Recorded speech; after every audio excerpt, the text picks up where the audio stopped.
My name is Brittany, and this event occurred roughly 2 weeks ago. I decided to share it as it left quite an impression on me.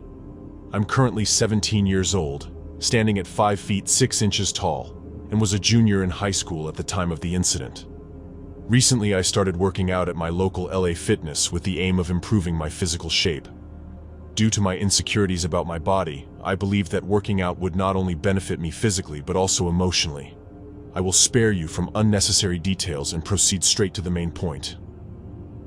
One evening after school, I drove to the gym to complete my daily workout. I began my routine with some cardio. While on the treadmill, a man I had never seen before took the machine next to me. I paid him no mind and continued with my workout. However, he started giving me hand signals to get my attention. I slowed down the treadmill and asked him if he needed anything. He inquired if I wanted to work out with him. Bear in mind that I was 17 at the time, and this man appeared to be in his late 20s or early 30s, making him significantly older than me. I politely declined his offer, explaining that I prefer to work out alone. I attempted to focus on my workout, but having someone disturb you while you're trying to exercise is incredibly annoying. Eventually, he asked for my Snapchat, and for reasons I cannot fathom, I foolishly gave it to him, hoping he would leave me alone. He seemed to understand the hint and walked away. I stayed at the gym for about another hour before deciding to call it a night and head home. As I was driving home, listening to my music, I received a notification from Snapchat. Alex had sent me a message. I quietly cursed myself and ignored the message until I got home. Upon arriving home, I opened Snapchat and viewed the snap he sent.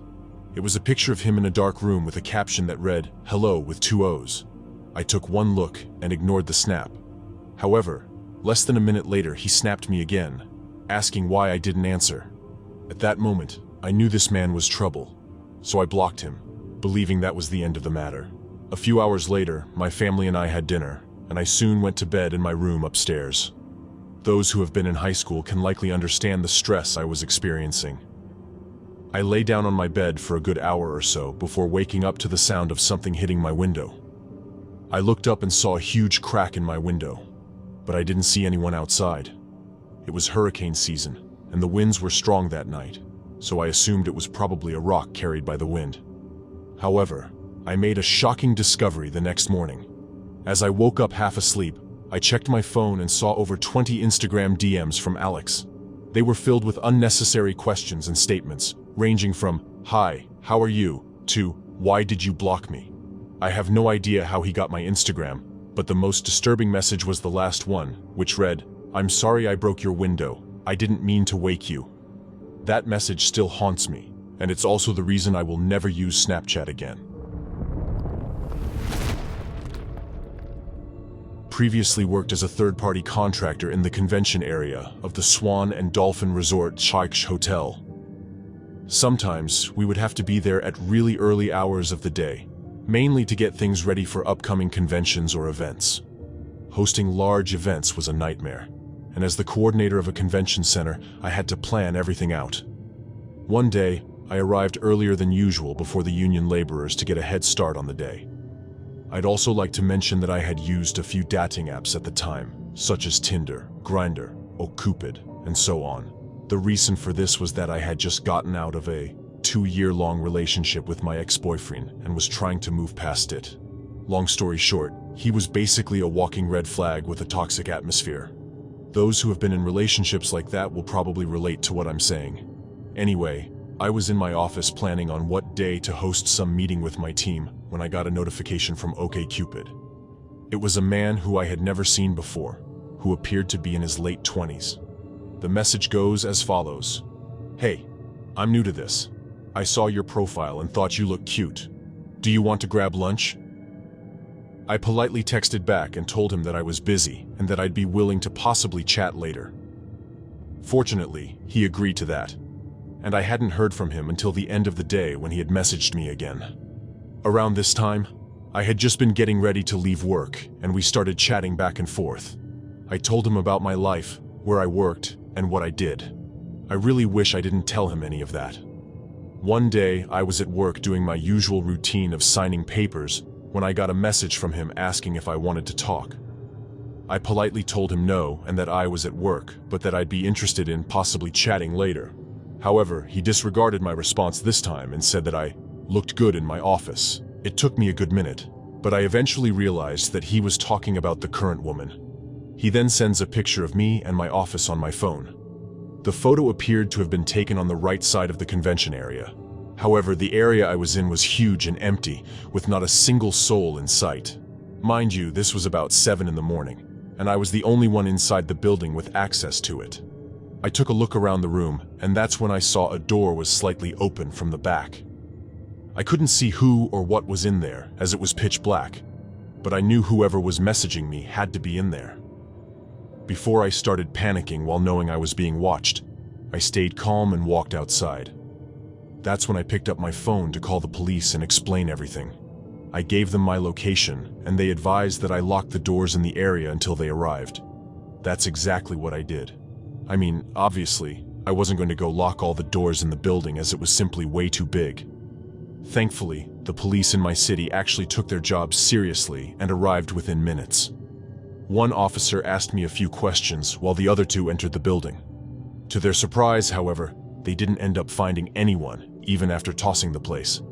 They had even checked the room where I was sure the man was hiding, but were unable to find him. The most disturbing part about this, though, was when the police viewed the security footage inside the convention area. There were 2 cameras, one on the left and one on the right. The right camera had captured this man going into the room that led into the basement. However, he was never found down there, which makes me wonder if there are any hidden rooms in there that I don't know about. As of today, the profile is still up and active, as I do check on it from time to time. I had since moved from there and had gotten a new and better paying job, and hopefully one where I don't feel like I'm constantly being watched. This incident occurred when I was 17 years old, during my junior year in high school. Throughout my childhood, I was always an odd kid. I was socially awkward, and never had the courage to talk to people my age. I was the loner who sat by himself at lunch, keeping to himself. The only people I talked to were my teachers and one of my closer friends. He was similar to me but had much more confidence and was willing to talk to people. He would sometimes even give me advice on how to approach girls, but I never got around to actually doing it. Eventually, it came to a point where he practically insisted that I ask someone out. I never really had my eye on anyone, but I told him I was willing to give it a try. It was then that my friend told me about an app called Tinder. I didn't use social media as I never enjoyed it, but after several attempts at convincing me, I finally downloaded the app. I began to set up my profile, created my bio, and chose a few pictures that I thought looked the best. Out of curiosity, I began swiping left and right for people I liked or disliked, trying to get a match. For the first week or so, I had gotten no matches and thought that this app was based on pure luck. However, that wasn't the case. One night when I was home alone watching TV, my phone went off.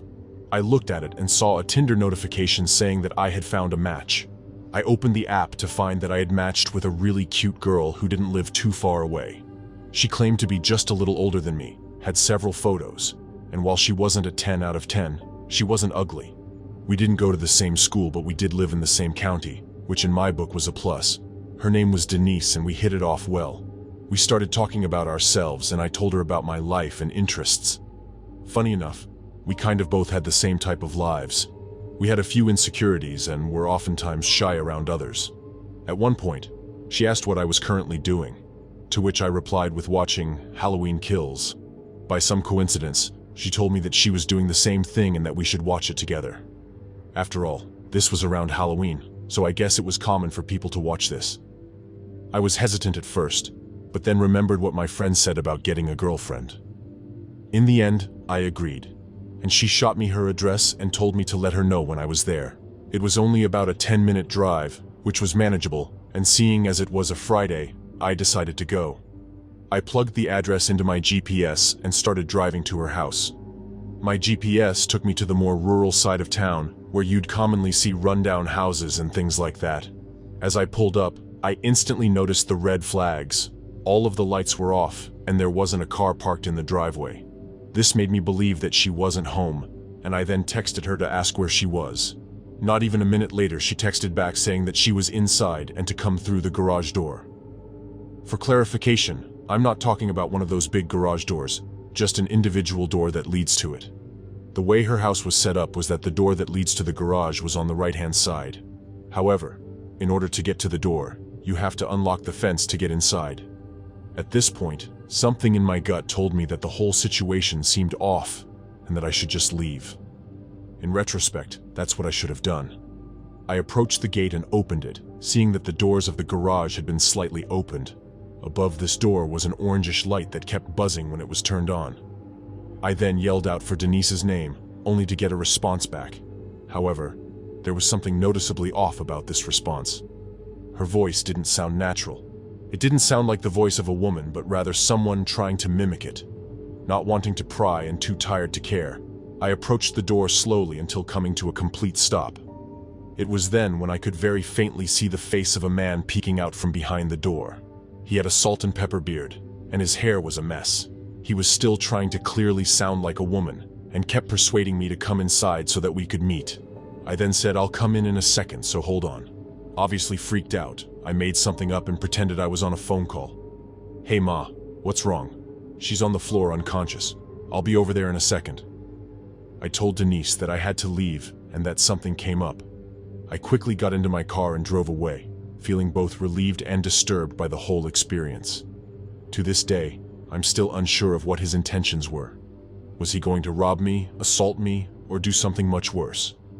From that point forward, I swore to myself that I would never use another dating app again and instead change my ways to actually meet people.